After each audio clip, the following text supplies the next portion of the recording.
Hello again. This is the second, familial episode of this. I had mentioned in the last one that I was going to interview my dad and mom. So I am now joined by my mom. Hello. Hi. um, for Skyline, I've almost tempted to call this a new season because I might upload more also while I'm on the trip, or record more at least while I'm on this That'd be trip cool. I'm about to do. But nonetheless, these questions get very similar to the questions I asked Dad. And you were here for at least the last fourth of them, I dare say. Um, so these first three-fourths should be unique for you. Okay. So we'll start off with um, the beginning, I suppose. So the question I asked my dad is, or Dad, which I'm going to ask you, what is your earliest memory that you can think of off the top of your head? You don't have to do too Of much, but me. yeah, your I have a earliest memory. memory from, I think this is my earliest one, from when I was probably 2 or 3, and we lived in Virginia. Mm-hmm. And I told my mom, Noni, this memory where it snowed, and we got to play with the big kids, as I thought of them, in the snow. And it snowed like 2 feet. And mom said the big kids were like 9 and 10, and it snowed about 4 inches. So a bit of a false remembering because of how young you were at Because the of, time. yeah, or little, yeah. Little, So yeah. I just remember we made snow forts and had snowball fights, and then they invited us over and we had hot chocolate. Aw, well, that's Yeah, good. That so is a good memory. yeah, good one. Speaking of snowball fights and things like that, um, another point of stuff. I think we have a studio audience now, maybe.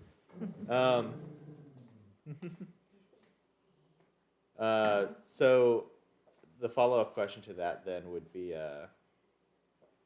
um, along with snowball fights, what sort of activities did you do growing up? Like me and Mason, we played video games and that sort of thing. What did you do growing up? I guess. Well, we didn't have nearly, the things that you guys have to distract us. So we played a lot of board games just within the family. Played a lot of Mm-hmm. Monopoly, a lot of Risk, Yahtzee, Scrabble.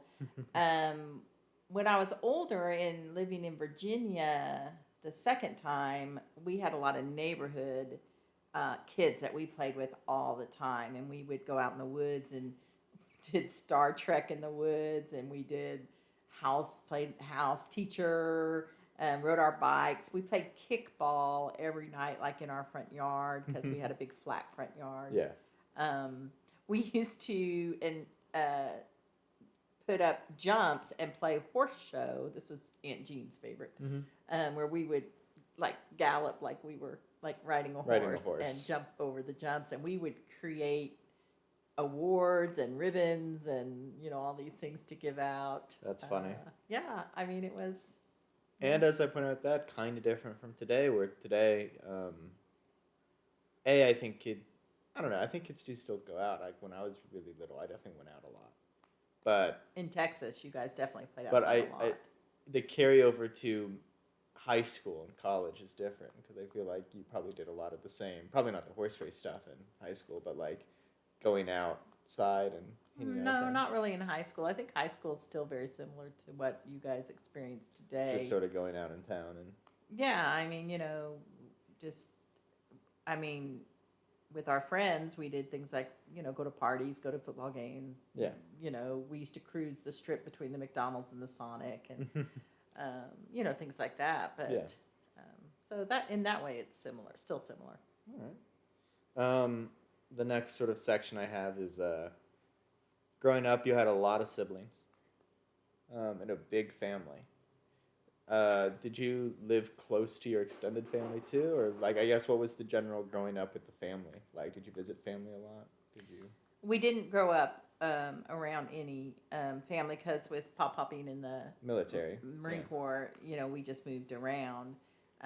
We did live close to my Aunt Jean and Uncle Bill for a while. We were stationed in similar areas, so we did like get together with them on holidays, and I remember liking that quite a bit. I mean, we got together with them other times too, but we always did on holidays. And but we did travel and visit almost every year because Papa being in the military, they got a pretty generous vacation, Yeah. and we would just travel around the country in the station wagon, pulling the pop-up camper, and just go visit family. So we would see just about all of them. All right. And any significant places you lived in because of moving around so much? Military?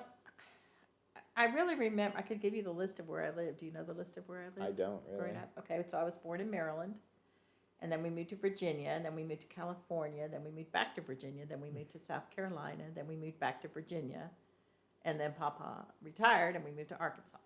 So that's when we moved to Arkansas. Any particular reason moving to Arkansas for retirement, or? He really just always wanted to own a farm. He had bumped hay, hauled hay back when he was in high school and college to make money, and he just always liked that farm. So he just wanted to have a farm, and he just fell in love with that area of Arkansas, which is very pretty. Yeah, it's pretty. In the northwest corner. So that's what he wanted when he retired. Yeah. All right. Next up, as you grew up going school to school, which had to be interesting socially, right? Like It was making new friends everywhere you went. Yeah, I mean, I think you guys had a similar, not you as much as your brother, because you're younger, because we've been here since you were in fourth grade. But I can still attest to moving around a lot. That feeling. I think it gives you some ability to adapt and be, more open to new things. I think it made us a little bit more independent too. Mm-hmm. Sure. I think so too. Yeah, growing up going school to school, what sort of yeah, I guess this brings us out of high school then, actually, this next question. But as you approached college, what inspired you to pursue the majors and careers and things you ended up pursuing in college? What was the path there? Well, I was going to just say one more thing about the moving around. My biggest move was when my dad retired. I was 15. So we moved between my freshman and sophomore years in high school, and that was the hardest move for me, because we moved from the East Coast, Virginia, to Arkansas, which very different. I love Arkansas, but it was very different, and that for me was the hardest move, and it was the hardest for me to fit in Arkansas. But I think in the long run, it probably ended up being a lot better for me than had we stayed in Virginia. So more opportunities and things. Yeah. So. But when I went to when I first went to college, part of me, I thought I was going to be a lawyer. Okay, a lawyer?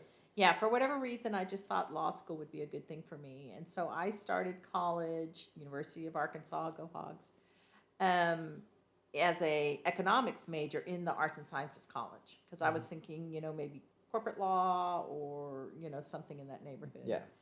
But after 3 years of school, I thought, I do not want to be a lawyer. I don't want to keep going to school that long. And I liked accounting. I'd taken some accounting in the business college, so I decided to change my major to accounting. To accounting. Okay. Yeah. So. And was that purely just based off ease of switching from what you were already doing to accounting, or? I wouldn't say purely, because you could make a good living, right, without getting any graduate degrees. And at the time, I was not thinking I wanted to go to any more school than I had already been going. So that also factored into it, I think. Okay. And honestly, Papa, I wanted to be a teacher. I always wanted to be a teacher too, but it was the 80s, I'll tell you, and people just really, you couldn't make enough money. It was all about making money. Back in the 80s? In the 80s, yeah. I mean, it really was. Much worse than it is today, I promise you. Mm-hmm. It was bad. And so when I talked about being a teacher, everyone was like, oh, teachers don't make anything. And yeah, teachers don't make any money. I mean, they still don't, but So, but looking back on it, I kind of wished I had. Yeah, because you were a substitute teacher for a while. I did. You really enjoyed that. Yeah, I did, and I did the alternative certification program in Texas, thinking to become a teacher. And then we moved to Illinois, and they didn't have a program like that. I would have had to go back to college. Does North Carolina? I don't know. That's a good question. Or at the very least, I could see you being the kind of person who would retire and then substitute teach. I might. I do like to teach, but I'm also going to retire and still do accounting stuff. So that is true. Um, da-da-da.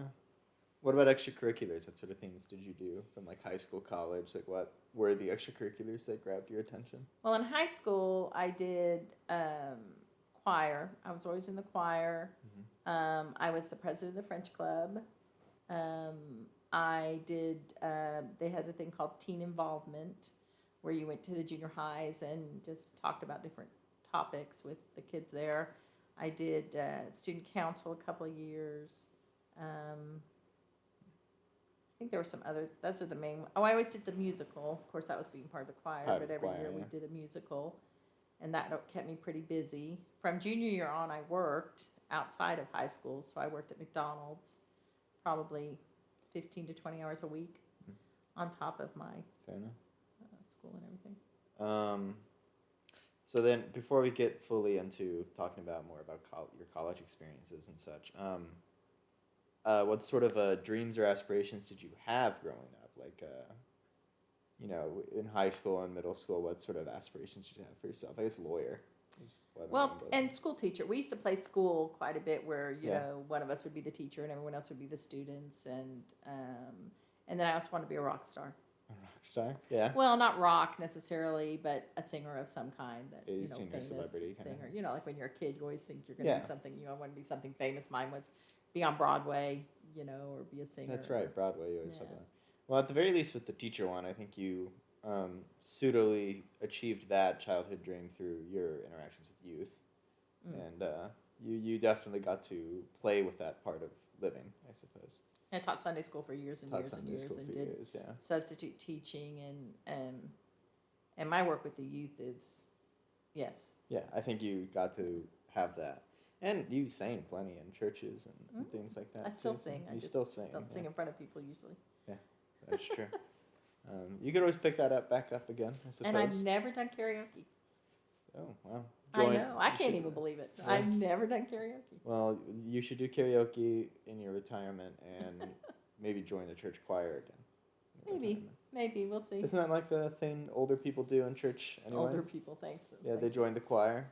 I mean, the kind of music that some choirs sing is just, I like the more current praise and worship type music Yeah. than some of that more Old style school. music. Yeah, so that's part of the reason I didn't join the choir in our last church was just the music they sang. For me, was just not anything that Too really hymnal. spoke to me. Yeah. That makes sense. So now we get into just asking if you have any college stories that jump to mind, like be 'em crazy college stories or just regular old stories. Like, do you have any stories that jump to mind when you think of your time in college? Well, I had a great time in college, especially the first couple of years when we lived in the dorm. Classes weren't quite as hard yet. We used to go to all the football games, all the basketball games. I mean, just had a great time. And the parties, I assume. Did did quite a bit of partying, yes, which most college freshmen and sophomores do. Yeah, I think that's very much like a freshman and sophomore thing to do. Yeah. Which is interesting. Because for me, it was more of the last 2 year thing to do because the first 2 years I was very much more in the, I wasn't 21 yet, so I didn't really find parties that fun. Because there is some truth to that. A lot of college parties are really only fun if you are drinking a little bit. There's a truth to that statement. I guess some, but I think sometimes it's fun to be the sober one in the room and That watch is all true, the too. other people that are drinking. I didn't go to none, but I definitely made more of a point to try to in the last 2 years. My freshman year, what particular, I didn't have to work because I had saved enough money while I was working in high school that I didn't have to work. I had money in savings, so that was a lot of fun because after my freshman year, I worked every year, and some of the years I worked, 30 hours a week. So I was really busy with school and work, so I didn't have a lot of time for other things. I didn't really do any extracurriculars in college. The University of Arkansas being as big as it was, Yeah. it wasn't quite. I did do choir one semester, but you only got one credit for it, and it took a lot of time. So I kind of let that go and didn't do it anymore. But yeah, I made some really good friends that year. That's when I met Aunt Carol. Yeah. And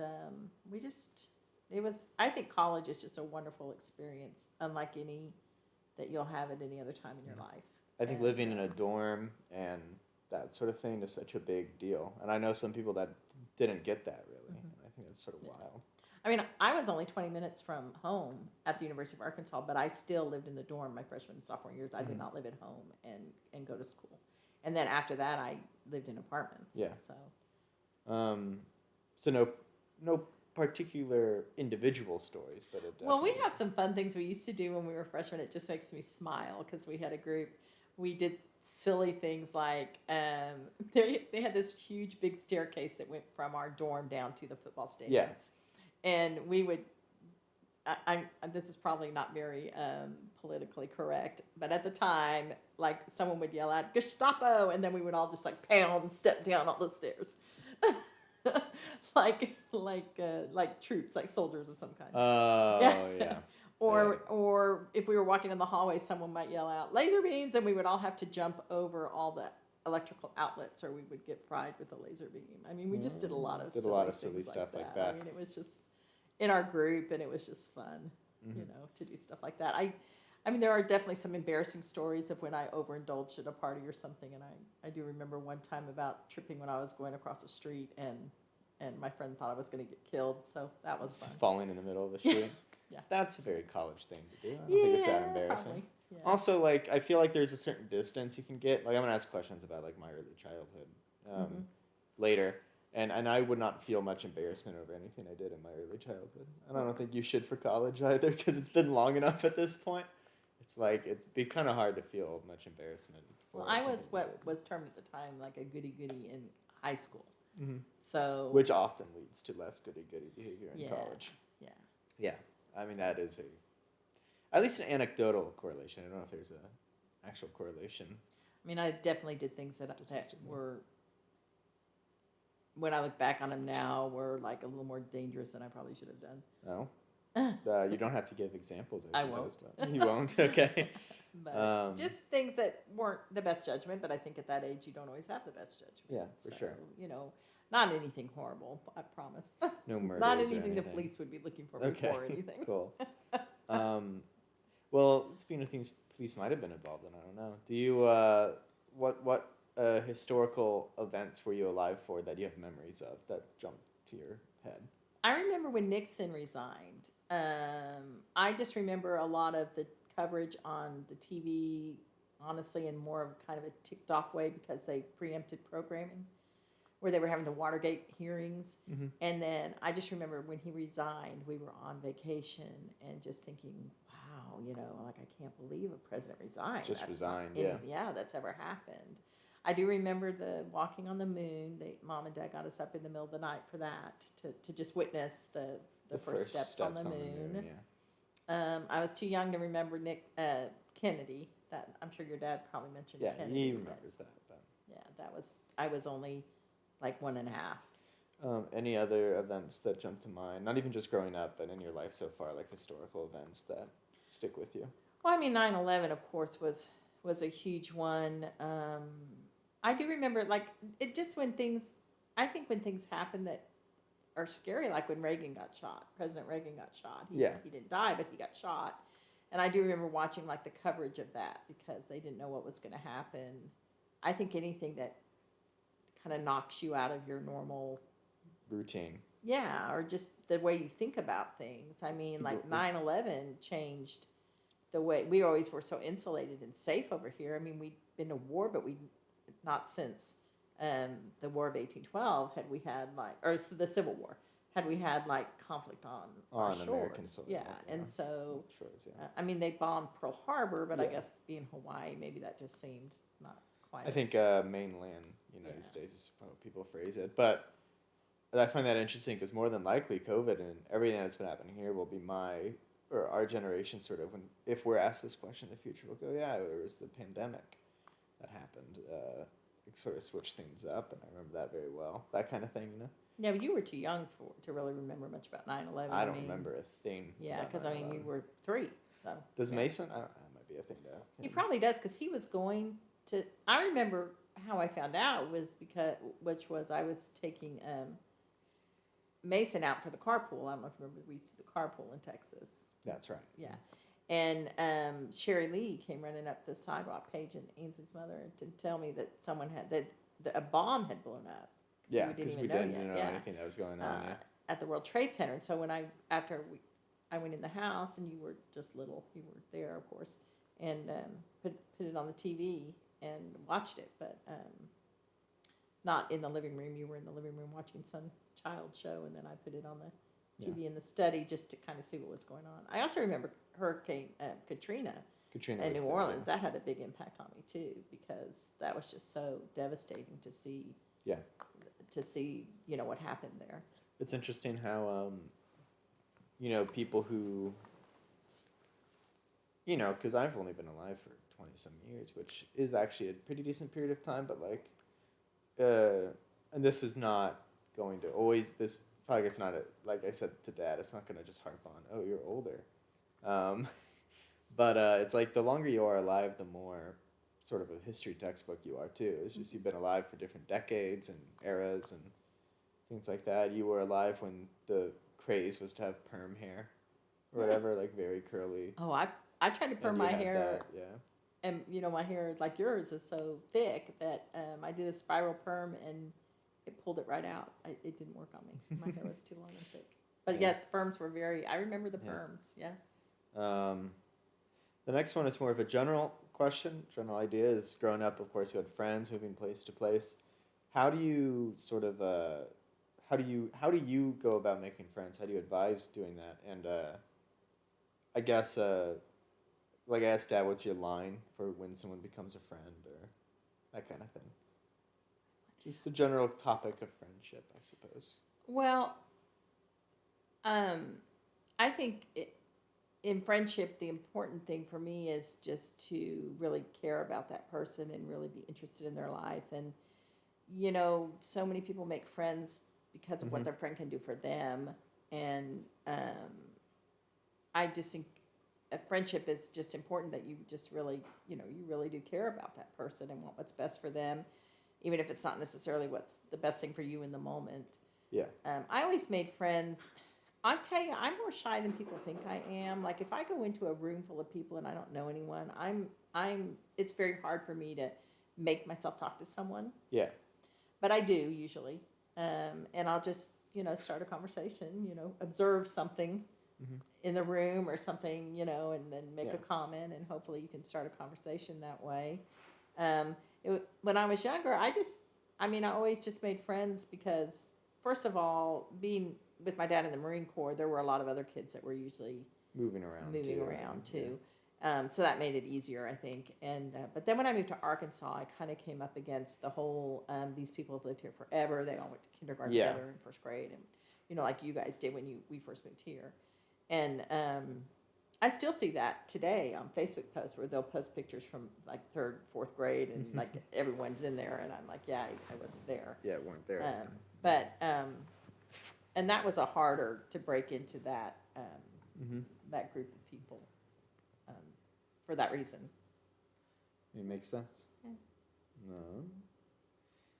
No. Now we get into, I think, two fairly serious questions where we get to more sort of fun stuff in your life. The next question I have is your first loss and how you dealt with that, I guess, in terms of grief or... Yeah, I was really blessed growing up that we didn't have a lot of loss. I mean, just really were. But the first one that I remember was my grandfather, Papa's dad. Yeah. And he passed away when I was 15. And he was 86. Same age as Papa was when he died. Yeah.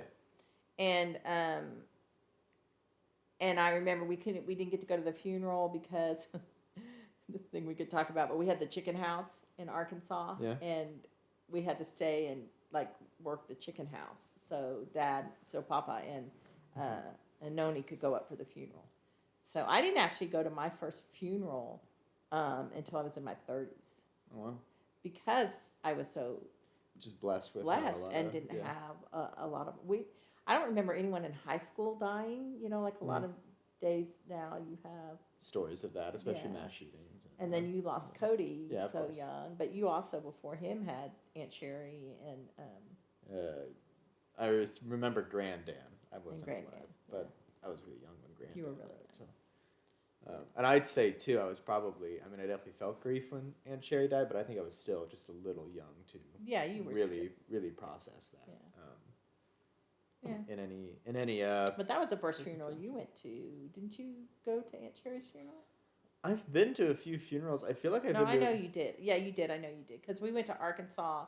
You didn't see her because we wouldn't let you guys see her because with cancer. Yeah. You I should think just- Mason saw her, but I didn't Well, if you saw her, it wasn't me.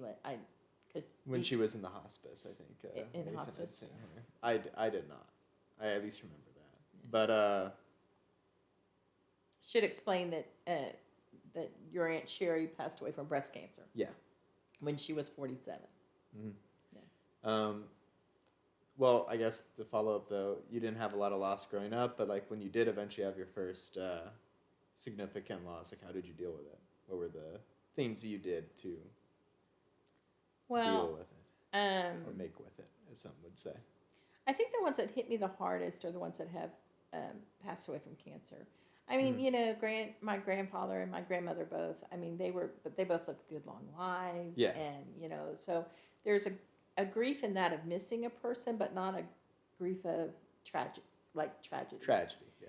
And I think when I lost, before I lost Sherry Lee and man, her name just left me. Fiscus. Mm-hmm. I can't think of her first name for some reason right now. They both died of cancer. I had an employee of mine who, when you work with people, they become more friend-like, whose husband murdered her. Oh, wow. She wasn't an employee when he murdered her because we'd had to lay everyone off, but he murdered her, and that was the first funeral I ever went to. Mm-hmm. And so that was, again, very tragic, and she was young. She left 4 small children behind, and that one was really hard. It was really hard to deal with. But my faith is the main thing that gets keeps you me going. through. And there's a lot of things that I don't understand. There's just things in this world, in my opinion, you just can't wrap your head around. Sure. And people dying young of cancer, leaving small children. I mean, when Sherry Lee died, her kids, Paige and Ainsley, were the same age as you and Mason. And so that hit me really hard, just thinking of, at that time, I'm going to tear up just thinking about it, but leaving you guys that young. I forgot, Paige, the people who lived with in Texas, their mom had died? She died of melanoma. When I feel like I have a faint idea of that, like not having seen their mom when we were growing up, but... And it was quick. Like, she found out about it, and within a year, she was gone. Wow. But they were, so when she passed away, Mason was going into 1st grade, and you were going into pre-K. And you were the same ages as Paige and Ainsley. Yeah. And that just really hit me hard, thinking of, those girls without their mom, or the same thing if something happened to me and you guys would not. Yeah. And you wouldn't even, the youngest, wouldn't even remember me. Or wouldn't remember. Wouldn't have a solid memory. Right. So that one was really hard. But I'll give you my theory of these things that I don't understand. And it's not just personal losses, but even things that happen in the world. Yeah. That are just so vile or so evil that I just can't wrap my head around them. I have my theoretical, psychological filing cabinet in my brain. And for me, with my faith, I'm thinking these are the things I'm going to ask when I get to heaven. When you get to heaven. When I get to heaven. And so I visualize myself putting that issue in a file, putting it in the drawer, and closing the drawer. Okay. And then I say, because you can mess your head around that stuff forever and never come up with an answer. And so, but I have a feeling when I get there that I'm not even going to have to ask those questions. I'm just going to know. Oh. But you think you'll just have an enlightened point of view when you... Either that or it won't matter anymore. It won't matter anymore. I don't know which one. Okay. But that's what I do. And I honestly, I know it sounds really stupid and corny, but it really does help me to visualize. The cabinet. Yeah, to putting it in there and shutting the door on it. I don't think that's silly at all. That's visualization. That's good. Letting go of it. Yeah. So, yeah. A sort of surrender or letting go. Mm-hmm. It's a surrender, definitely. I think a lot of people say very similar things, even if not necessarily in a faith context, of just letting go of control or, and I guess that leads to the next thing I was going to ask. That's not necessarily tied to grief, but There are other negative emotions one can experience. Living life, like I don't think even just growing up, I think you get those all your life, of like self-loathing or anxiety or what was the other one I had written down? Or blah blah blah, like regret, emotions like that. You're not very fun ones for sure. Um, do you deal with those in a similar fashion, or do you have different methods for different things? I mean, I struggled a lot with self-loathing when I was younger. Just, I mean, not self-loathing, maybe that's too strong, Loathing might be too strong of a word. but just Self-dislike. where Disliking I yourself. didn't feel like I was good as other people, like I Yeah. didn't measure up. I think part of that came from moving when I was 15, honestly, and not Yeah. feeling accepted by my peers when I first went to school. And I struggled with that quite a bit then. And somewhere along the way, really in my 20s, I think when I really started being successful at work and other aspects of my life, and I could take care of myself. I was independent. I had my own apartment. Yeah. When I was able to take care of myself, and I got promotions at work. I was very successful at work. I think somewhere along the way, I just got to the point where I was like, hey, I am as good as, as most people. I'm just capable and I'm intelligent and I'm caring, and the caring thing really evolved. I think I was probably a lot more selfish then, but Sure. not that I'm not selfish now, but just more so then. But I did struggle with that. I've never really struggled with things like depression. Okay. Other than maybe a little situational, a day or two. Situational but then stuff, I'm yeah. fine. Yeah. Which I'm blessed that way because I know a lot of people struggle with depression, and it's a chemical issue. It's not. Yeah, It's not a them issue. And I don't feel like I've ever struggled with that. Anxiety, I really don't. Get stressed or anxious all that much? Well, I really don't worry that much. I did, but that's another thing I think that my faith has helped me with, and you guys growing up, Yeah. because I think when your kids are younger, you have this illusion that you have some kind of control over the situation. Yeah. Right? And you do to some extent. You can control, when they go to bed and get up, things like those kinds of tangible things, but you really don't have any control. And then when your kids get older, they go off to college or go out to live their life. That illusion is totally gone. You have absolutely no illusion of control. So you can either stress out over every decision they make and everything they do and, their safety and their security and, or you can let it go and you can, I release it. I put it in God's hands. I know that God loves you more than I do. And I know he's in control. That's my and again, big that's vision. that element of surrender. Of Yes. letting go of control, because we never really had it. First of all. Yeah. That's why I call it the illusion of control, Yeah. because we never do really have control. We can control minute things. Sure. But big picture, we have absolutely no control over that. So, and I think once you realize that, when your dad got laid off those times that he did, Yeah. I don't know if Dad talked about that, but He did a little bit. Somewhat succession. There were like 3. Yeah. I would pray every day from the Lord's Prayer, give us this day our daily bread. And I would just really think about that. This day. So let's just get through this day. And I'm not going to worry about what's going to happen down the road. I'm just going to say, let's just get through this day. And I'm going to trust that it's going to work out. For sure. So. All right. So faith and the idea of surrender and of control. Yeah. Big help in those sort of things. Now we get to some more fun questions, or these sort of parts that you'd probably like to look back upon. The first one is sort of before you met Dad, what kind of relationships did you have? What were they like? You mean with men or just in general? Romantic relationships. They don't have to be with men necessarily, I suppose. No, they were, though. Okay. But, just what your relationships were like in that sense before Dad.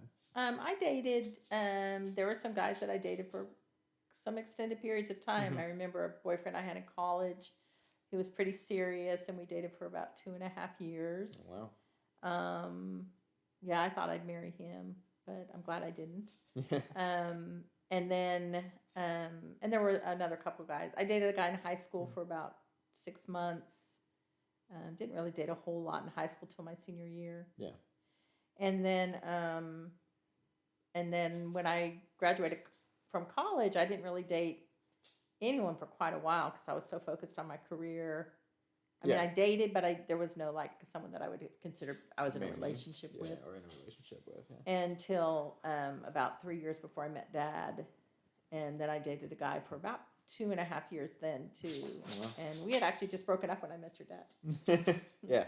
So it's funny how those things work out. Yeah. So And then these follow-up questions is sort of when do you, or how do you define, how did you, I guess it's a twofold question.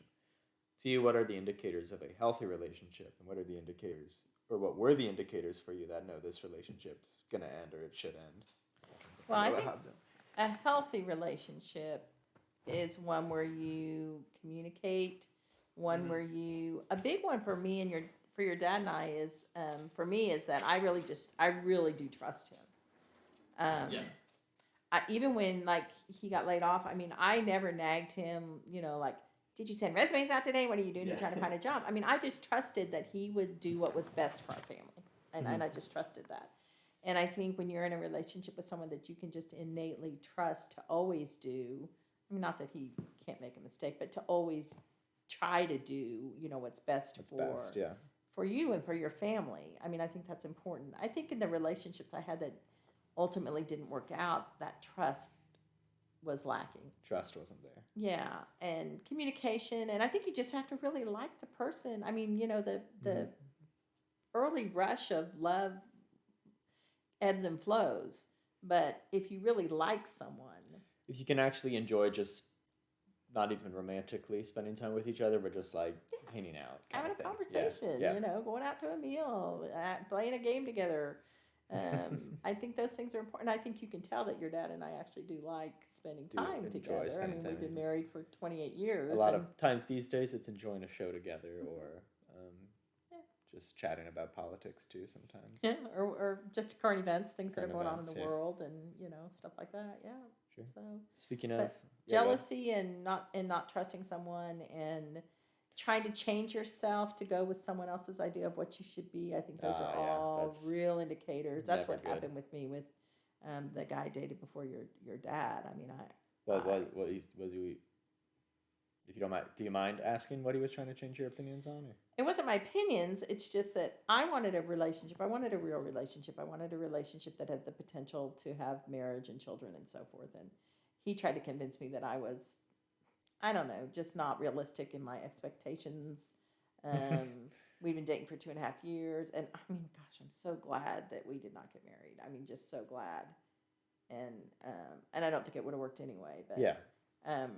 But just trying to convince me that what I wanted wasn't really a valid thing to want. Oh, he was straight up kind of manipulating or gaslighting you. A little bit. Yeah. So, and then I finally just decided, I was like, you know what? This is not what I want. And so I'm just going to let it go. And if I'm by myself, I'm by myself. And that's okay. I'm good with that. And then. Strong decision. Yeah. And then I met your dad, which was just so funny because it was just like, oh, yeah, here he is, the right guy. Yeah. And speaking of, how did you meet Dad? I mean, I know this story, but it's for the record. So we met, we always love to tell the story, at a bowling alley, which if you know us, we're not really big bowlers. Big bowlers, yeah. Not really. But his company that he worked for at the time had a happy hour at a bowling alley, and a friend of mine that worked there invited me to come. And so that's when I met your dad. But the funny story is that the next, I gave him my work phone number, which is kind of the thing I did back then. I didn't give my home number. Yeah. And then that very weekend, I got back together again with the other guy that I was telling you about that I had been dating, who, told me the things I wanted to hear at the time. And so then when your dad called me the next week to see about going out, I told him I had gotten back together again with this other guy. And that was at the beginning of March. And your dad then called me for my birthday in May because he remembered when my birthday was, or had written it down, to wish me a happy birthday. And we And I said to him, boy, that happy hour sure was fun. That bowling happy hour, we should do that again sometime. And let's just say he made it happen. Yeah. So you said we should do this again. It was fun. We should do it again sometime. And then that Thursday, I got a call saying, hey, we're having a bowling happy hour on Friday. Do you want to come? Speaking of, I asked Dad this. He wasn't sure. But do you know who bowled better that night when you first met? Oh, I did, definitely. Definitely? I think so. By how much do you think? Well, I was a pretty good bowler back then. I actually bowled on a team for when I worked at Beacons Moving and Storage. I actually bowled on a team, and Your dad was saying you brought your own shoes. So. Yeah. My average back then was, I want to say, was like around 120 or 130. So wow. I almost bowled a perfect game once. I missed it by one strike. One strike. Oof. Yeah. Okay, so yeah, you definitely bowled better than Dad that night when you first met. Next up, more sort of how we met Dad. So, when did you realize that Dad was the person you wanted to marry? It was early. It was early on. This is a semantics question, real quick, before you continue. What do you want for lunch? Because we're actually recording this right at around lunchtime. Oh, I'll just have one of my Okay, so I'll decide then. Yeah. Thinking of something nostalgic, something to leave on my road trip tomorrow. Today. That's right, it's today. Okay, sorry. It's Dad texting you? Yeah, he is. Gosh, I kind of want Taco John's, not gonna lie. But we did realize and actually tell each other that we loved each other pretty quickly after we started dating, within like a couple of months. I remember that Aunt Jean and Uncle Eric got engaged the December after your dad and I started dating in May or June, and by then we had already decided we were going to get married. Married too. But we didn't get engaged till the next year because I wanted to wait till after. So there wasn't a specific moment, just I don't think there was. No. Yeah. No. Just kind of came upon you, and there isn't like there's one thing he did that I was just like, oh, I love that man. I mean, just. Well, follow up to that. What did your parents think of Dad? They liked the idea of marrying Dad. They liked him from the beginning. Yeah. They always did. They never had any reservations about him. I mean, you know your dad. Yeah, so. He's a good guy. Yeah, he's a really good guy. And, they just really liked I took your dad, you know my family. Yeah. I took your dad to meet, we started dating in May, and in July, we went up for 4th of July for Eric's birthday party, Uncle Eric's birthday party. And he met the whole gang. The whole gang, Stith family. So, and he stuck around. So maybe that's when I fell in love with him. Maybe, yeah. I mean, the big test is that side of the family, I feel, Absolutely. I think it's funny that side of the family even recognizes that, like, oh no, yeah, when you meet us, that's the real, that's a real test right there. Yeah, absolutely. I do like that. And now for something I know you'll have more memory of. Do you have any stories from the wedding itself? Any memories or moments that stick out to you? Yeah, we had the wedding itself was very nice. It was a church wedding. You don't see a lot of those these days. Mm-hmm. Aunt Terry sang, and she did beautiful. Your dad tried to put the ring on the wrong hand. I do remember that. Because I had put my engagement ring on my right hand so that my left hand would be free for the wedding ring. Sure. And he saw the engagement ring and was like, oh, that's the hand it needs to go on. That probably got a laugh. Yeah. But the wedding all just went really well, and then we had our reception at the Inn at the Mill in Johnson, Arkansas, which is a beautiful location outside on July 17th. I don't know what we were thinking. It was warm, and we just had a lot of friends and family, and had dancing and danced into the night, and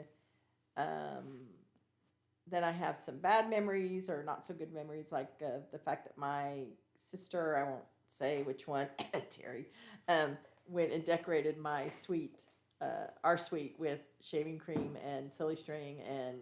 And when we finally got to the suite, we were really both just very tired, so it was kind of just annoying. Yeah, but a very good prank, I suppose. And then after we were in the suite, after we left the party, was it Eric? I want to say Eric and his friend, whose name I can't remember, came and sang, or Dwayne, maybe it was Uncle Dwayne, you never close your eyes anymore when I kiss your lips, and sang that outside of our room. So I remember that.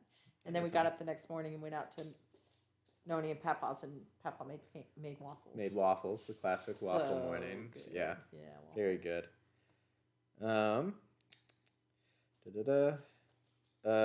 All right, and then this question: what changed when you got married, or did anything change when you got married? I just think there's a feeling, a security in being married that you don't have when you live together. I mean, I've told you that your dad and I did live together before we got married, and I believe that is advised. That is an advised thing to do. we lived together for about a year before we got married, and I just think there's something about saying those vows and making that commitment that's different than when you live together. I know people say it's just a piece of paper, and in some ways it is, but you do vow to be together through good times and bad times, and I just think there's something to that just makes you feel more like you're in it together, like you're a team and you're in it together. And I just feel like when you live together, yes, we loved each other and we were committed to each other, but you still always had that out where it would be pretty easy to just leave. Yeah. Yeah. Well, another thing that probably keeps you in the fold is, I don't know how long after getting married, but eventually Mason was coming into the picture. Yeah, Mason was born, let's see, we got married in 93 and he was born in 96. Okay. But yeah, Mason came into the picture. And of course, I actually think with you talking about Lance a little bit might be good. You had Lance since before you started dating.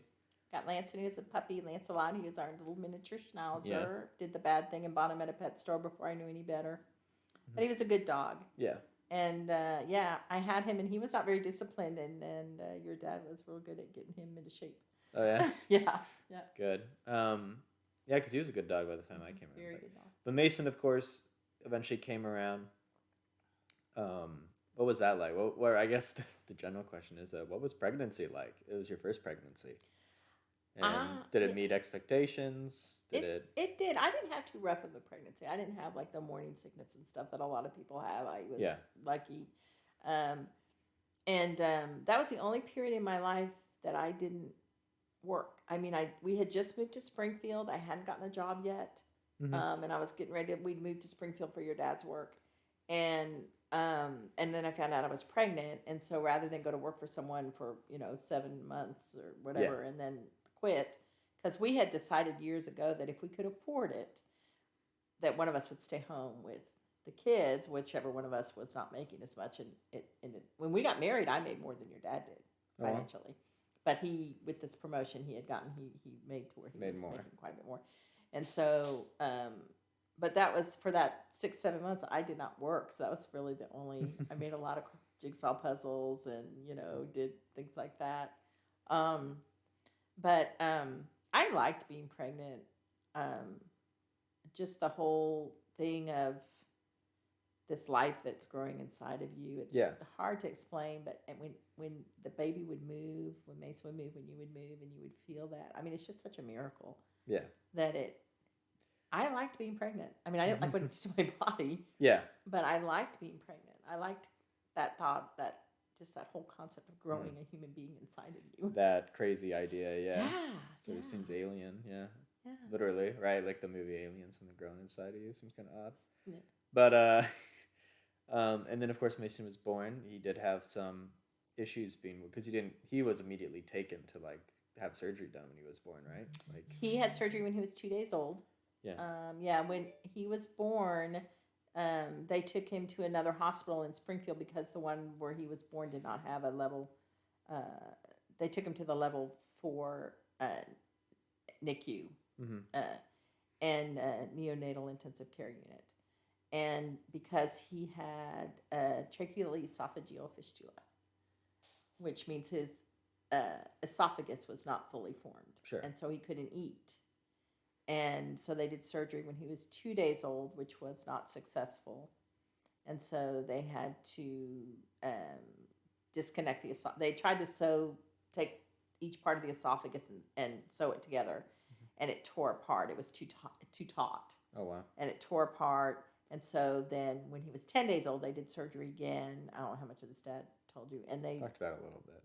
They gave him what's called a G tube in his stomach so we could put food directly into his stomach. and they took that esophagus and kind of tilted it to the side. He had a hole in the side of his neck where his secretions and stuff would come out. They call that an esophagostomy. Oh, wow. And so he had that. That's how he came home from the hospital, with the G-tube and the esophagostomy. And we would feed him through the G-tube and then give him oral stimulation, so his mouth would form the right muscles and stuff it needed for language and things like that. Yeah. You don't realize when a baby how important that is, just that sucking motion and everything for them to form the muscles. Growing. Yeah, but luckily we had experts come in and teach us about that, because then- we didn't know about it either. But. And then you raised Mason. I assume eventually the G-tube was removed or whatever. Well, when he was 8 months old, yeah, that's right, 8 months old, he had surgery at Children's down in St. Louis. This is one of those things that I think is just a really God thing, because they did this esophagostomy. A month later, Cassie was born. You've met Cassie. Yes. Yeah. Not, you haven't seen her in a while. We went to the ballet and saw her sister dance. And Oh, duh. Yeah, her older Cassie and sister, Kendall. Cassie, Duh. Yeah. And she also know. had to get an esophagostomy. And those were the first 2 esophagostomies they had done in 10 years at that hospital. Oh, wow. And so they kind of put us together, connected us to be support for each other. That's how you ended up meeting them. And Ken and Amy went down to Children's. I think they were recommended to go down there for something for Cassie. And they were recommending a totally different way to resolve it, and surgery and everything. So we decided to go down to Children's, and instead of having his corrective surgery at 2 years, he had it at 8 months. And Nice. they took part of his stomach and rebuilt his esophagus. Well, that's awesome. Yeah, pretty miraculous. But just for those 2 babies to be born so close together, otherwise we would have just sat there in Springfield waiting, like the other doctor had said, to wait, 2.5 years. Wow. And, yeah, so. And then we do eventually get to me being around. And I'll ask the question I asked Dad. I suspect a similar answer. Was I an accident? Time for the question. No. The age-old question. No, not you an were accident. not an accident. Yeah. It's like, No. I'm 23. I can handle it now. No, It's no. true. You were not an accident. We very Yeah. much wanted to have another child. Yeah. Yes. Yeah. Hopefully Dad said the same thing, because Yeah, that's he the did. truth. He did. Yeah. There was a. We had a miscarriage in between. Okay, yeah, so you Yeah. bring it up. Yeah, there was a miscarriage in between. Do you know much about what, if the baby was born, what that would have been? No, don't know. It was too early. I was only like 5 or 6 weeks. So yeah, we didn't know what sex it was or anything like Yeah, or that. anything like that. Okay. But was that a struggle, or was it early enough to where? It was a struggle. It was a struggle for me in particular, and I'm sure for your dad. But I think when a woman has a miscarriage, she's a little self-involved, like focused on themselves. Yeah. So your dad was wonderful, of course, because he always is. But I had a struggle because for some reason this level of, I can't remember what it was in your blood, a hormone that was supposed to decrease because you had the miscarriage wasn't decreasing. And I had to go like every week and get another blood test to see if it would decrease. Oh, wow. Otherwise, I was going to have some kind of procedure to, clear me out. And Wow. so, yeah, I just remember all that. That was not fun. But it was very disappointing. We had only found out like a week before that I was pregnant, and then.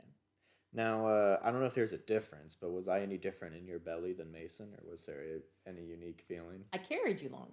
Yeah. Mason was born a month early. Yeah. So with you, I had that last month, which I have to tell you is not the Not most fun fun. month of Yeah. pregnancy, just because. But It's not the notoriously rough part of pregnancy, that last month? I think so. Yeah. You're just so hugely uncomfortable. You can't sleep well. You can't get comfortable, Mm-hmm. and then like you would finally get to sleep, and then you would do like a roll or something, and your elbows and feet and stuff would stick out, and it was just yeah. But Wow. but other than that, no, I still didn't have the morning sickness. I mean, I think we stiff women in many ways are made to carry children. Fair enough. All right, then. Yeah, and so I guess the next question is, what was my birth sort of like? Like, what happened? Like, in general, like, I guess I have more detailed questions than maybe I'd have for Dad, because I figured you'd know more. Like, you're in the hospital, I'm being born, Dad's there, of course, holding your hand. Like, how was that? Was it, I guess you're saying the Smith family are kind of built for it, or built different to handle it, but what was the actual birth like? So with Mason, I was in the hospital for a week before he was born because of his condition. Of his condition, yeah. Yeah. But with you, they were concerned that you were going to be too big because I was borderline gestational diabetes, which means my sugar was kind of high, but it wasn't like way high. And so we decided to induce. So for you, they There was like a induced my scheduled labor. appointment, right? Yeah. So we went in and then they gave me I don't know what the drug was called, but something that would induce labor. And we started at 9 in the morning, and they broke my waters at like noon. And I won't go into detail on that because it got kind of messy. Messy, yeah, of course. And that's how it happens. And then we went pretty quickly from there. I did not have you natural. I had an epidural. Okay, it was like 4 which something o'clock, right? the When I was pain. actually born. Mhm. Yeah. Yeah, you were born at almost 5. It was like 4:50. Yeah, 4:50. I think is what you told me. And Noni was there, which Oh, wow. Noni wasn't there for Mason, but Noni was there for you, and Dad was there. Yeah. Did they have you do like the ice chips or the? Did the ice chips, did the breathing, did all of that. But Yeah.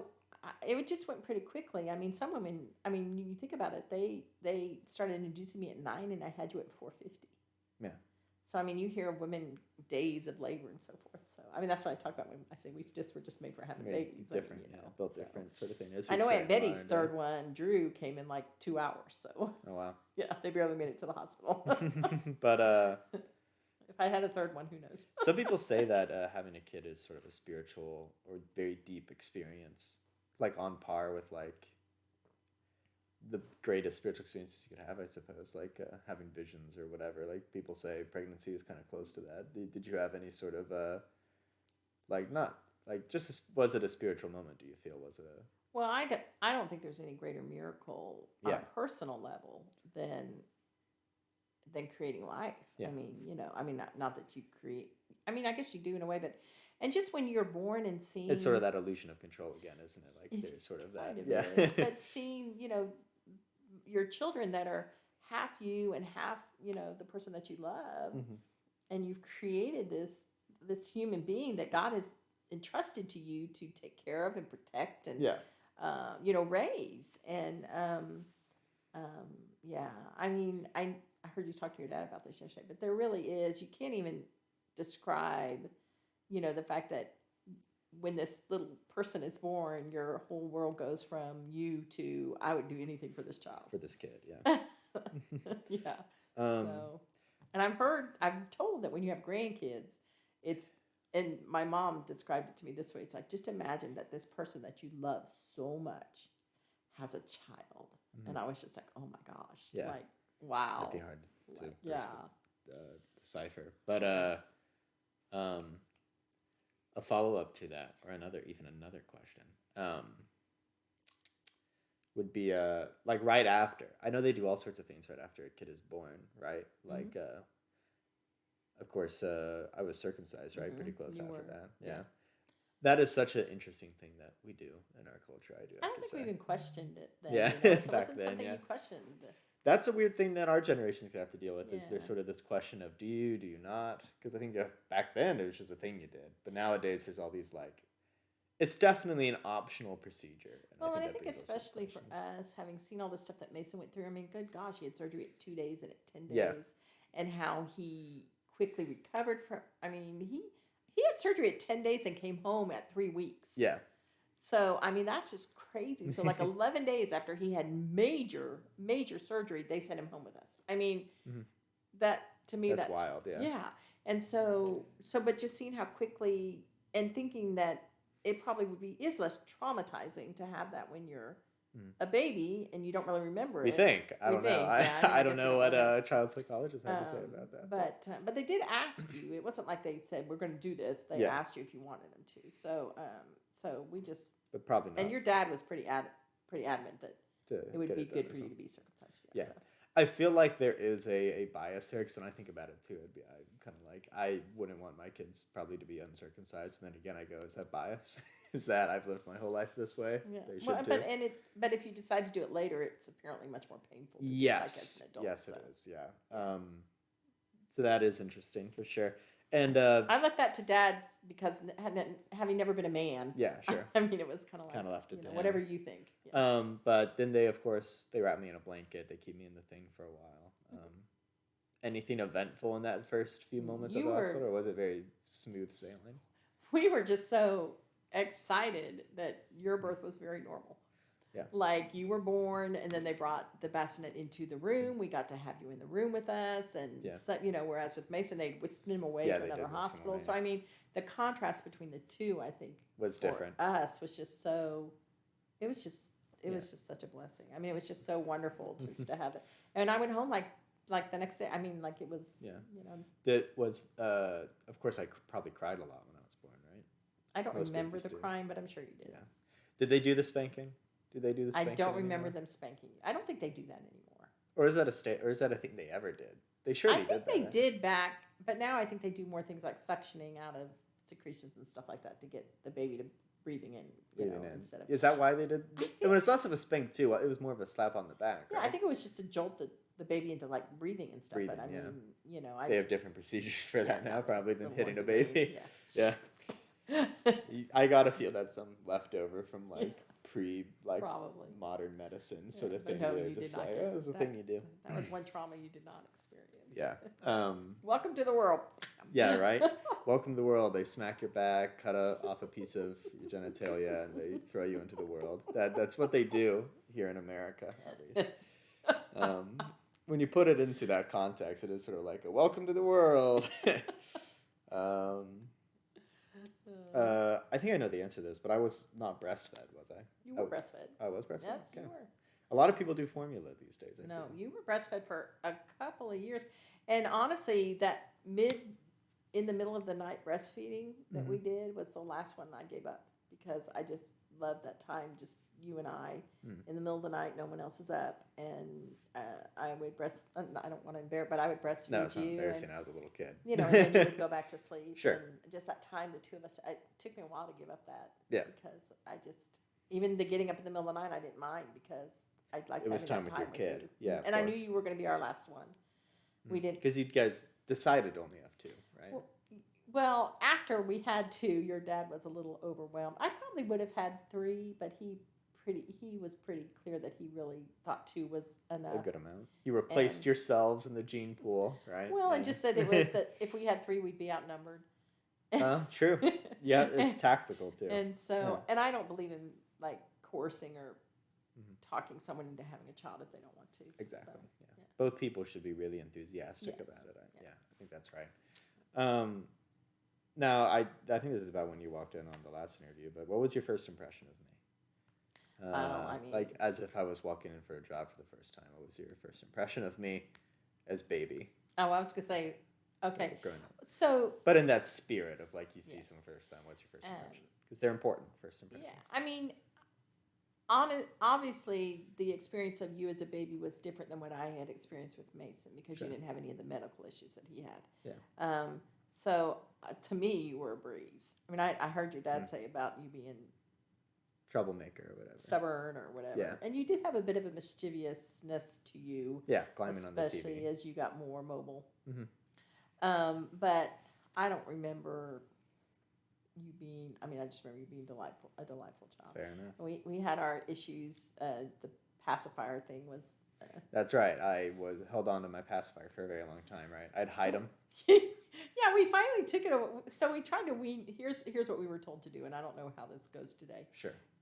Just take it away from him when he's up and awake, and let him have it when he takes a nap or goes to sleep for soothing. Yeah. You know, but when he's up and about and walking around, don't let him have it. So we did that, and finally got to the point where we took it away from you. And then I'm not kidding you. For months afterwards, all of a sudden you would show up with a pacifier in your mouth, and we would be like, "Where did you get that?" Like Good. you had them hid all over the house. Strategic.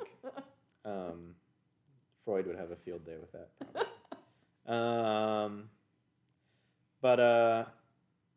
Yeah, okay, so generally good first impressions, a bit mischievous, a bit clever, even, hiding pacifiers around. There are some things you did that I won't divulge here that were somewhat disgusting, and What, probably like poo smearing or yes, that was the other main one I things think like of. as That was kids.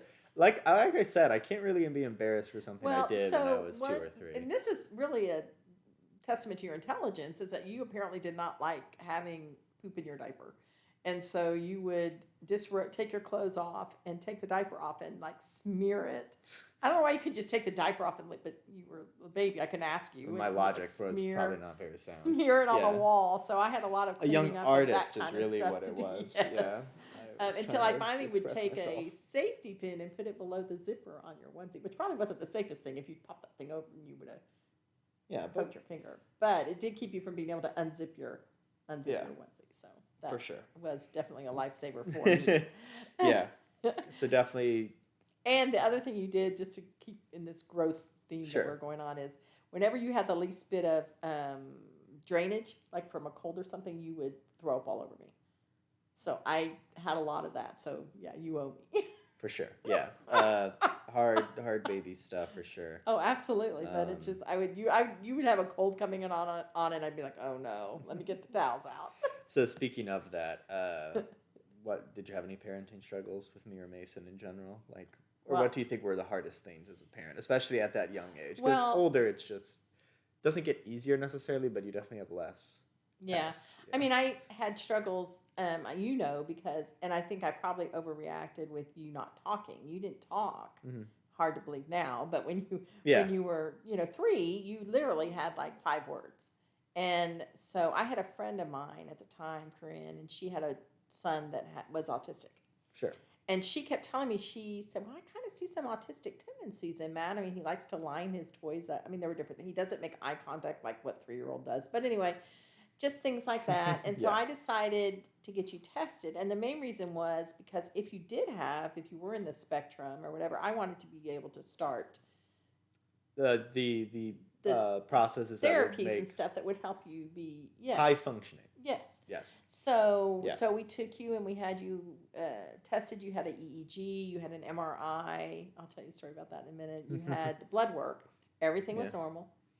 And so then they did a test where they wanted you to point at different things, which is very subjective because if I've never told you or shown you what a candle is, how you're supposed to point to a candle, I have no idea. Yeah. Though anytime I hear about the stuff I went through, and we'll get more into the spiritual side of my potential recovery from it. But at least from if we were to take a step back, I definitely don't think the child psychology at the time was very sound, or at least the people you went to, because if they just had me. Well, I was at the Children's Hospital in Fort Worth, so it wasn't like some kind of little podunk place. Yeah. I mean, it was at Children's Hospital. Yeah. It was a big hospital. We've made a long way, I think, Yeah. probably.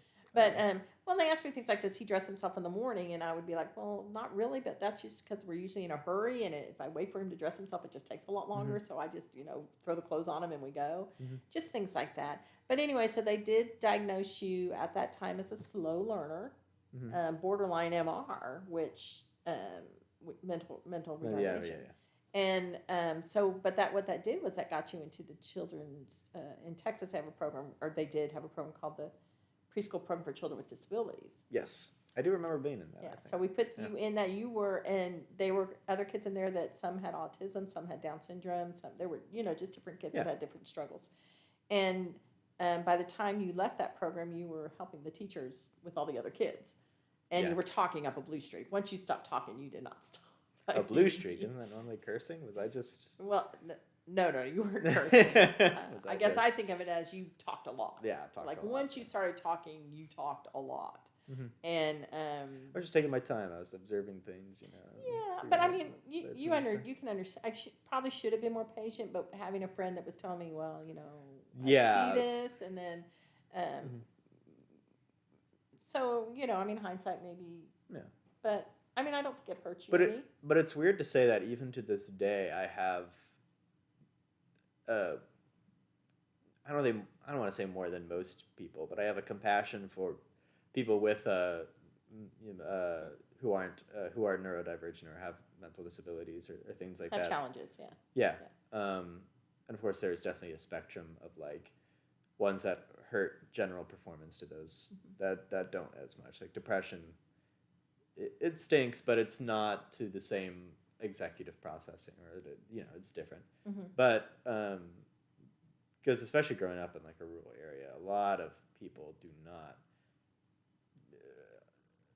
treat them nicely, and that's a big thing of why even I was talking to Dad, like the term they used to use back then was the R word, or but it's actually referred to as a slur these days. And I think in the we've evolved on that. Yeah, exactly. Because back in the day, that was definitely a term thrown around a lot more, both medically and just around. the reason it becomes a slur is because people use it in a derogatory way. Like if you said, if you did something dumb, which let's face it, we all do dumb things, then they would use that word to call you that, and that's when it became like a slur. And it's just a slur to anyone with mental disability, because they even use it on people who weren't technically. That's what I'm saying. Weren't even medically. Like it was being used as I don't know, it's being stupid, not as something that you were born with that you don't have any control over. But yeah, I definitely have memories of when that was happening and things like that. But in terms of changing diapers and general parent stuff, less of a struggle, more the binky, the poo smearing, and the... Yeah, I mean, you were not. I don't think. Yeah. I didn't think of you as a struggle, and honestly, it was more frustrating for you with like the not talking thing, because I think the main reason kids get these frustrated fits and stuff is because they aren't able to communicate. Yeah. And so with you not talking, you still were not able to communicate. I mean, you communicated your basic needs, but I think because of that, you may have had more temper tantrums, perhaps, than Mason had because you couldn't communicate. And, that's hard. Next up, this is a fun one. Did I ever ask hard questions or even embarrassing questions? Yes.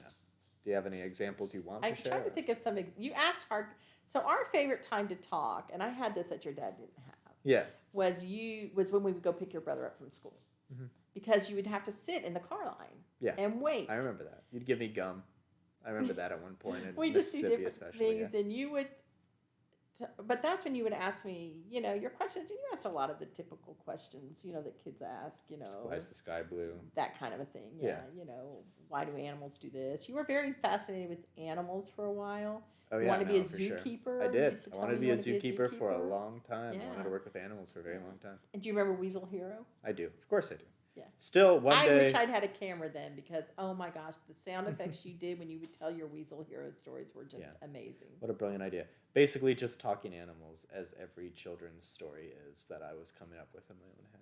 Yeah. Basically. Absolutely. Yeah. But just like a stream. But I treasure those times. And like I said, back then we didn't have, for those of you young people out there, we did not have phones on our cameras. Yeah. So there was no way for me to record what you were doing. But those times, and there were a lot of years where you were with me. Even when your brother went to middle school, we would pick him up after I picked you up. So you would still be in the car with me. Yeah. And we had a lot of great conversations. But in terms of hard or embarrassing, were there any hard or embarrassing questions? I don't think hard questions. I never asked, what was the meaning of life? No, I don't recall you asking that. Where did Nothing babies really come hard, from? yeah. I don't remember you asking that one either. But now, the embarrassing thing is, and I heard your dad talk a little bit about this, but we really were, whenever they did children's church, and we were always like, what's he going to say? What's he going to say? Because I can't remember specifics. I wish I could. Mm-hmm. But where you had said a few things that were came out, they were kind of embarrassing to Dad and I, not to you, but I can't even remember. But I just know there were a few things that what you said was true, but it was just the way you said it. You've always been very funny. So either the way you said it, or the way it was in context to the question that was asked, the whole congregation would laugh, and we would just be like, oh. Okay. Well, that probably fed more into it, because I was like, oh, yeah, I got this audience in the palm you always of my like hands. to get a laugh. Yeah. So was it more of asking questions in a silly way, or was it more you can't think of an exact example, but it wasn't inappropriate or what's the word? Risque in any way, the questions I was asking. It was more... I don't think so. No. I don't remember you asking. Wasn't that kind of laughter. It was more of the... a childlike way of asking a question. Yes. That. The only in-congregation conversation I really remember, though I do have memories of the Texas church and things like that, but in terms of a coming to the front and discussing, I remember the talk about God is everywhere, or whatever, and I think I had a silly thing to say about that. I don't remember either. But, so, nothing really weird, but the church worried about what I'd say. Yeah, I mean, just... Sometimes when you hear your parents say something, or I remember I still have a note back there that Andrea, who was your preschool teacher, wrote me about how you talked about how Mason loved to drink beer. And it was actually root beer that you were talking about. Yeah. But you were like, Mason he loves beer. He drinks beer all the time. And she just thought that was so funny that really you would say that. Yeah, that is good. But it's that kind of thing where you're not really saying anything. It's just... And now we get to a somewhat serious question. I do realize I should maybe pick up the speed just a little bit. I don't know. But And it's my fine. 1 o'clock came. She didn't show up today, so don't worry about it. Okay. What moments in my life did you worry about me the most? Well, I mean, I obviously worried about you. Except now, obviously. That's you. Of course, I'm about to go on this overly trip. worried. Just because of how well prepared I am, you think? Or? I mean, part of that letting go thing too. You're Yeah. 23 years old. What you gonna do? True. Yeah. So, I worried about you more than I probably should have when you did tell us that you weren't a Christian. I think Yeah. my first reaction was, "Did someone take your phone?" Because you texted it to me. Yeah. And I was like, "Did someone get your phone?" Because I mean, it just was so out of the blue for me. Yeah. You just. It was really out of the blue, and so I thought that anyway. And then I went overboard, and I'll admit that. I'll take responsibility for that. For a few weeks, I think we calmed down relatively. No, I agree. There was that. It felt a while, but there definitely was that initial. But like that's kind of what I expected. But then you guys really eased off of it. I think. Well, I mean, I think, and your dad and I talked about this, but I think we came to the conclusion that, that relationship is between you and God and you and Jesus, and we can't force our faith on you. You have to come to your own conclusions and decisions. And you told us, and you were right, it didn't change who you were as a person. Mm-hmm. You've always been a good, kind, caring, good friend. Yeah. Not that I'm biased, but I mean, I just think you have. That's one thing I really admire about you. And it didn't change any of that. So for me, the biggest thing, and I still struggle with it now, and I don't ask you a lot of questions about your faith because it's a personal thing, but I just know that for me, having my relationship with Jesus Christ is something that I can't. It just makes life on earth so much more easier to bear. For you, yeah. And even if that's not true, it makes life easier to bear. I don't know. Well, it's true that it makes it easier to bear for you, which is all that really matters, really. Well, I mean, people say, well, what if if you die and you find out it was all a lie? And I'm like, well, I'll be dead, so whatever. Yeah. So whatever, but it's letting go, right? It's saying, well, Yeah, but I mean, and maybe it is a crutch. I don't know, but it's. I would not give much thought to people calling it a crutch because we use crutches for everything. Everything's a crutch, So I definitely worried about you then, very much. Of course, I worried about you when you were little. I mean, when we got that diagnosis, I can't even tell you how many nights while you were sleeping by your bed that's praying. Right. There's the idea that maybe the child psychologist got things wrong, but also you did pray a lot for me to, I guess, be healed of whatever. It wasn't that. I mostly prayed. I'll tell you what I mostly prayed for. I prayed that you would grow up to be happy and to love God and to just be able to be independent. I mean, I wasn't even praying for you to be a smart or a scientist or, whatever. Just that I think I've always prayed for you to be happy. Got it. Or contented. I mean, happiness it's just fleeting. Means different things to different people. And honestly, I think you need bad times to appreciate happy times. I think if for sure. always had happy times, they wouldn't be happy times. They'd just be normal times. And, Yeah. So, Hobbs is barking, so give him time for that. So I prayed for that. So I was really worried about you then, too. Sure. And then... so does that come in line with the next question of what your hopes were for me growing up? Just to be happy.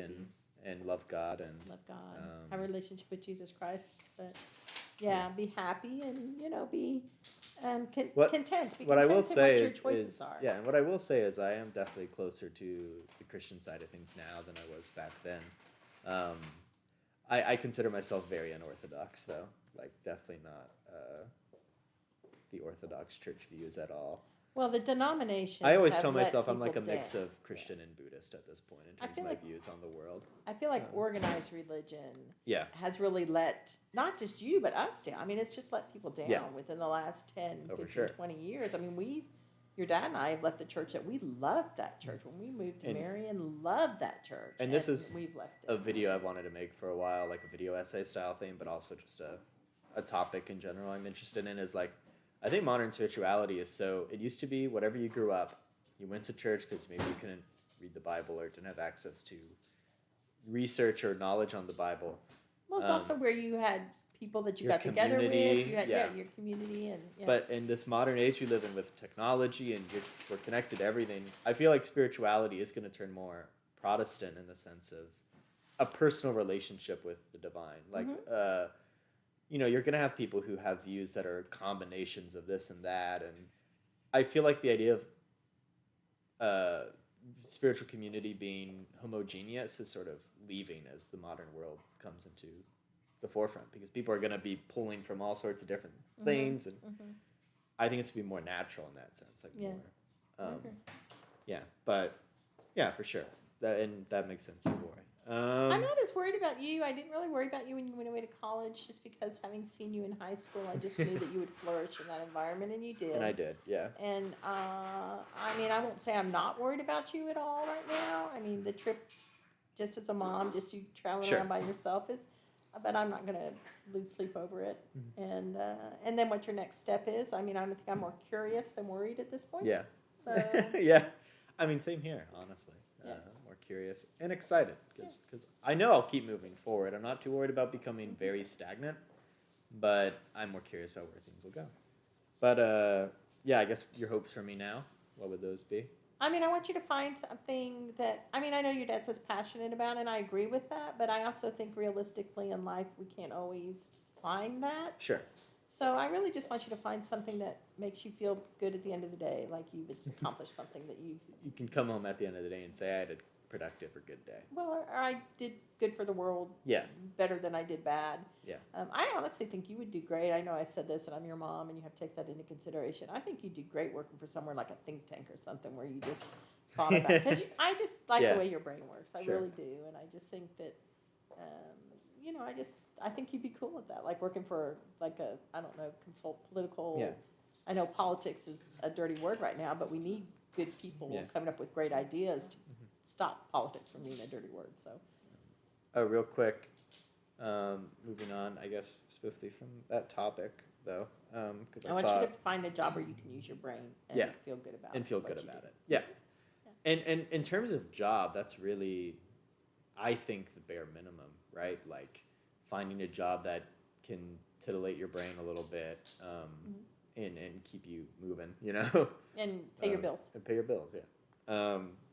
But the next question is, growing up, you were home most of the time. You were for the most part a stay-at-home mom for a long period of time.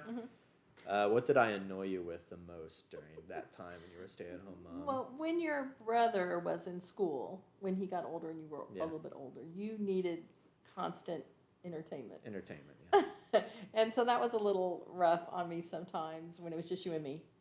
But I mean, it wasn't really annoying. It was hard for me to get anything done. Yeah, But I treasure those times with you. So I mean, it was a trade-off. for sure. You got a lot of headaches back then, I remember. I did get the migraine headaches, which thank goodness I don't get anymore. And you were the sweetest thing, I have to say, when Taking care of you and your health. one thing I really remember, I would lay on the sofa because I had a headache. I had to lay Yeah. down, but I didn't want to be far from. I mean, I wasn't going to be in the bedroom while you guys were in the living room or you. And I would lay on the sofa, and you would come put your little chubby hands on my head, and you would, "Mommy, feel better." And you would put your little hands on me. I just still remember that to this day, how sweet and compassionate you were and caring. I mean, you still are. And Yeah. but even back then, you were. Like, you weren't saying, Mama, take care of me. I need to Yeah. do this. You were, like, concerned about me and how I felt. I think growing up, this is not about me, this is about you, but definitely was a people pleaser and I like to both entertain and make people happy. That was a consistent thing growing up, and I think is to this day. Yeah. That's not a bad thing. No, not at all. And in that vein, how did me and Mason, how did us two, your kids, change your life? Oh, you changed everything. I mean, you took me outside of myself, and it even made me more interested in what was going on in the world, because this was a world that you and your brother were living in and growing up in, and those kinds of things. So, but just watching you guys grow up and learn and become who you are was just a privilege. I mean, it really was. And I think my world from the time you were born became focused on you guys. Yeah, which is So, a beautiful thing. yeah. What were some of your favorite things that me and Mason introduced you to? Well, I did a lot of stuff with you guys more so than your dad, because, like you said, I was home with we were home you. a lot. So I just remember playing Pokemon and Yu-Gi-Oh! And I never would have done any of that stuff if it weren't for you guys. I mean, I played the Game Boy Pokemon with Mason, and I would sit up till 2, 3 in the morning playing Pokemon. Still playing it, yeah. After he got to bed, because I wanted to get, like, my little man wanted to get him, on. And but doing all that stuff with both of you guys, I played all those games with both of you, and I think the last one you played was Emerald, wasn't it? I don't recall, honestly. Yeah. I mean, I still play Pokemon Go on the phone. On so. the phone, yeah. But I think just spending that time with you, reading to you. Mm-hmm. I read a lot of books I wouldn't have read, and good books, and books I really ended up enjoying. That was a big time for me, was that time in the evening when I read to both of you guys. Yeah. I mean, I read to you until you were, I mean, not to tell, but junior high. Yeah, Because we just enjoyed that time so much together. Yeah, no. Yeah, I'm not really embarrassed about that. It was free reading. It's like Really? audiobooks. I think I do a decent job reading a story. I think so, you do too. Yeah. And it was definitely like, sure would have been embarrassed about it by the time, but it's essentially just what I had in terms of an audiobook back in the day. I just remember I would read to you in your bedroom, and your brother would sit out in the hall and listen. I don't know if you knew that. Oh, I didn't know He that. would sit out in the hall and listen. Oh, that's awesome. Yeah. Next question. I mean, I read the entire Harry Potter series out loud to you. I'm just saying. Yeah, sure. Off the top of your head, just in memory, what were some moments that you were proud of me and in turn proud of your own parenting? Or moments where you're like, oh man, raised this kid well, or moments where you're like, oh, this is a good guy. I mean, there's a lot of those moments, honestly. But just I was privileged to get mind. to go do a lot of stuff with you with youth. Yeah. Which Dad wasn't there. So seeing you at camp, and particularly on the 2 mission trips. Well, the mission, I guess I only went on one with you. I went on one without you. The mission trip, just seeing the way that you are, you're just a leader among your peers. I mean, they just a natural one. It's not like anything formal, but they look to you, they listen to you, and the adults around you listen to you. And because I just think you have really interesting things to say. I told you before, I like the way your mind works. Yeah. And but things like some of the things you did in high school when you did that mock election. That was fun. I just thought that was really cool and interesting. You did an interview on TV once talking about voting and what you had to say. I just thought was really That's right. For the mock, was that on TV? It was. Shoot, Yeah. I forgot about that. They used it because I was so They well used spoken, it. I guess, Yes. And I was just really impressed by you and really proud of you in those things that you did. I mean, I think you had a good high school career, so to speak. I think you started out a little slow. You were kind of laid back. No, the first year I did not do any like, I'm not going to do extracurriculars. anything. I'm just going to check out high school and see what it's like. And I'm not going to do any extracurriculars. I think in some ways that was good, but also I wish I had done extracurriculars that year. But then you jumped in, and I mean, even your first year, you were like, I'm not going to take any of those AP classes and stuff like that, like Mason did. But then by your senior year, you were like 4 or 5 AP classes. And, but very proud of you. And, when I look back on the fears we had for you, early on, and then this person you became, this, AB student who was this deep thinker and liked to talk about philosophy and psychology and, all these deep subjects. I mean, just that trajectory was just amazing. I mean, just something that. And then you went to college, and I read the stuff you write now, and I'm just in awe. I just think you're really a good writer. And Sure thing. I should give you some of the stuff I've more written from college, honestly. I'm going to have it, like my final research papers. Although that would probably be a little dry to read because it's research paper format. It's not as exciting. I'd like to read some of your poetry and stuff. I know you've written fair poetry enough. and stuff. So cool. So definitely proud of me through many of those moments. And that's all. But I'm also proud of your friendships that you've developed. You have these friends you've had for years that you would go to the mat for. They would go to the mat for you. Yeah. No pun intended. And I'm impressed by that, where there's so many people out there these days that are willing to throw things away when they just aren't convenient anymore. And I just see you do that and really treasure those people in your life. And I. Yeah, as bad as admittedly I am at a lot of the general maintenance stuff of just like keeping in touch. Mm-hmm. Like if any of my friends called me and was like, "I need this," I'd do it. Oh, I know you would. I have um, no doubt in my mind. yeah, And you'd be that way with your family too, and I yeah. know that. I've talked to you about your aspirations to have a younger of Broadway and Mm-hmm. that sort of thing, and Broadway. teaching. Do you have any? What sort of dreams and aspirations do you have now as you approach I retirement? want to travel. Travel. I really want to. There are so many places in this world that I would just like to go see and experience, and the list is long. Yeah. But that's. I mean, I'm going to still do some work. I'd like to help people more. I don't know that I'll still work with youth. I don't know how much value a 60-year-old has to working with youth, but. Yeah. But helping people in some way, either through church or some other volunteer method. I always said when I retired, I was going to go to the hospital and rock the babies. I'd still like to do that. That would be an awesome thing to do. Yeah. Awesome. That does sound good. Well, those are all good aspirations, I think. I want to be a grandma someday. Sure. That is a good dream to have. But I'm in no hurry. And of course, we're going to harp a bit more on your age again. But what is it like getting older? And of course, more people around you dying as what happens when you get older, and the passage of time. Like, how is it different? How have you come to it? That kind of thing, getting older. I mean, it's different. I think in some ways I feel like I'm still, 30 for some reason. But that age, I mean, my mental acuity and the way I look at the world, and sometimes I forget that I'm not like 30 anymore. Not 30 anymore. I think there definitely is wisdom that comes with the age, and I think I like that, and I like the fact that I don't worry about the small stuff like I maybe did 30 years ago or even 20 years ago. Like, I think as you get older, for me anyway, I start to realize what is actually important and what isn't important, and to let go of the things that aren't important. I think that's why when I'm at work, like these younger women that we have working for us and all their drama, and I'm just like so over it. You have perspective. Like in the long run, it's not gonna.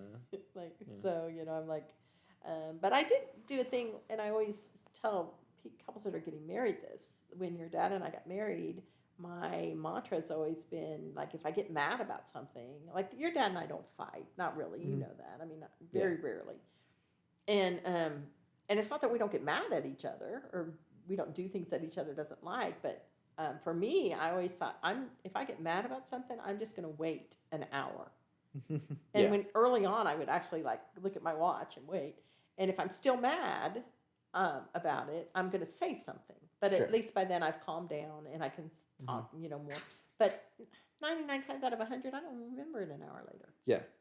And so I think that's a good way to avoid some of that minute conflict that people have, squeezing the toothpaste too wrong or loading the dishwasher wrong. Things like that, things like that. Small angers. Yeah, so, but all those things come with age. I mean, I certainly didn't have that ability. And then there's a similar conversation I had with Dad that you were here for when it comes to your eventual dying and death and all that. How do you want that to sort of be handled, or even just getting when you get like in your 90s or 80s, old folks home and stuff like that? Well, I think I'm a lot like my mom in that I don't ever want to be a burden to my children. Okay. So I'm fine if you and your brother were to decide that, hey, you know what, mom needs more care than we can give her, and then you put me in a nursing home. I'm not one of those people that's like, no, I got to be in my house until I die. Yeah. I'm not like that.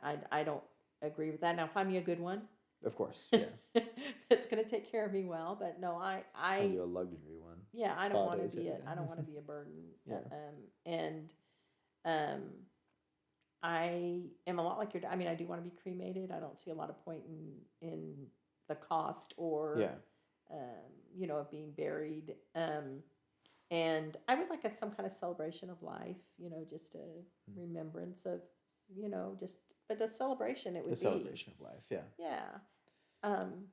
I heard you ask your dad about what would you like people. I would just like people to remember that I had a positive impact on them, whatever that was. And what I've done all these years, I mean, I've worked with youth. I always say you took your first steps in the youth room in Tennessee. I mean, I worked with youth for a long time. Yeah. And it's kind of sad for me right now that I don't.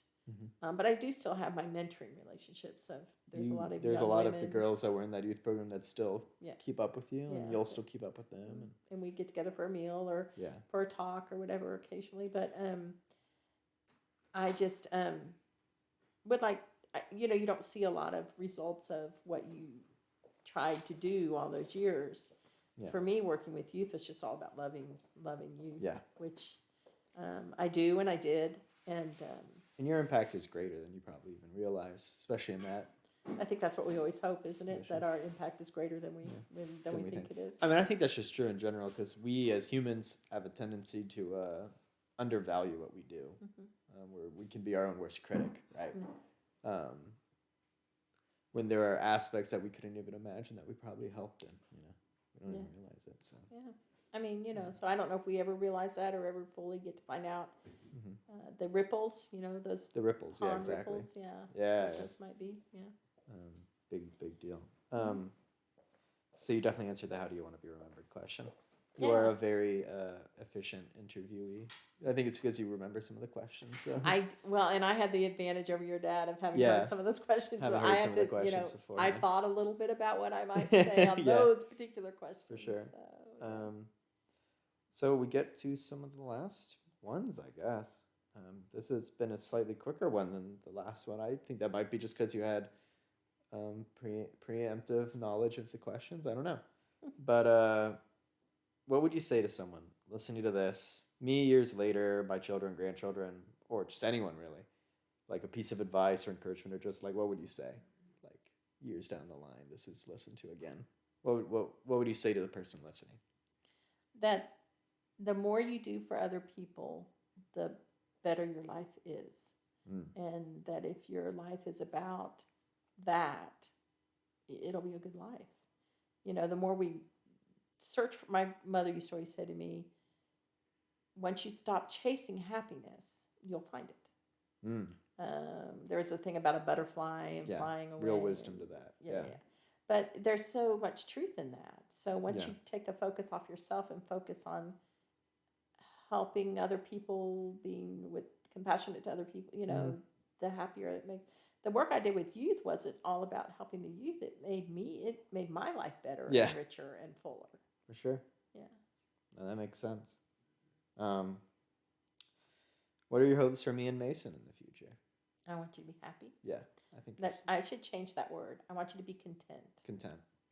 I want you to give more than you get. And I want you to just be able to look back on your life every day and, say, I did my best. Well, shoot. That's a good one. Now we get to the last two, which I think are funny ones. First of all, off the top of your head, can you think of a funny story or even the funniest story you have under your belt? My funniest story of you. Are you talking about of you? Or just in general? I'm talking about of you. It's Okay. when we were on vacation in the Northeast. This one just makes me laugh every time. And we were at a restaurant, a lobster restaurant. Yeah. And you had gone to the restroom and you came back and you asked Mason for a napkin. And then he asked you where your napkin was, and you said it was in your pocket because you had mashed potatoes in your pocket. Yeah. And to this day, I'm not quite sure why you had mashed potatoes. Yeah, in we your don't know. pocket. We do not know. It's a mystery. But you did indeed have mashed potatoes in your pocket. I do still tell that story. And often. I just thought that was it's a so good comedic funny. beat. Yeah, it is really funny. We've had a lot of good laughs over the years, though. You have a really wonderful sense of humor, and so does Mason, and your dad and I have, I think, pretty good sense of humor. So we have had a lot of laughs over the years. I loved our dance parties when you were little. I remember those. Those were so fun. We cranked the Mickey. The Mickey. Living La Vida Mickey. Living La Vida Mickey. Yeah, I remember that. Dance around the house, and I love those. Yeah, I do remember those. Yep. Yep. So definitely had a lot of fun. Yeah. And still will, I will hope. I hope so. Yeah. I guess when I say what you're at, my hopes for you in the future would be those things I said, and also that you still like spending time with your mom and dad. Yes. I'd say I do, for sure. And with this trip, I look forward to when I come back to have dinner those nights and to tell the stories. Yeah. Absolutely. Can't wait. And this last question then, which I think is a good one. you were talking about celebrations of life and stuff like that. If I or a group of people were to make a toast in your name, what drink should they toast with? Dad said a Merlot, which I think is a good choice. I feel like Dad is like Merlot or Pinot Noir kind of thing. Yeah, I mean, I'm thinking, probably like a good Moscato or A Moscato, okay. yeah, something that's bubbly. Bubbly. Yeah, Moscato's got bubble. Champagne would be okay. Champagne would be okay. I'm into It'd be Moscato okay. these days, so. It's no Moscato, but Yeah. it would be okay. All right. Well, that's that. Or a margarita. Or I do like margarita. a good margarita. Yeah, I've started to like margaritas. I think I just like the more sweet or citrusy sort of drinks anyway, so it's a good go-to. But so that's that. Well, thanks for having me. Of course. Hopefully have you again for other reasons. And Hobbs is saying goodbye as well. Bye. All right, bye.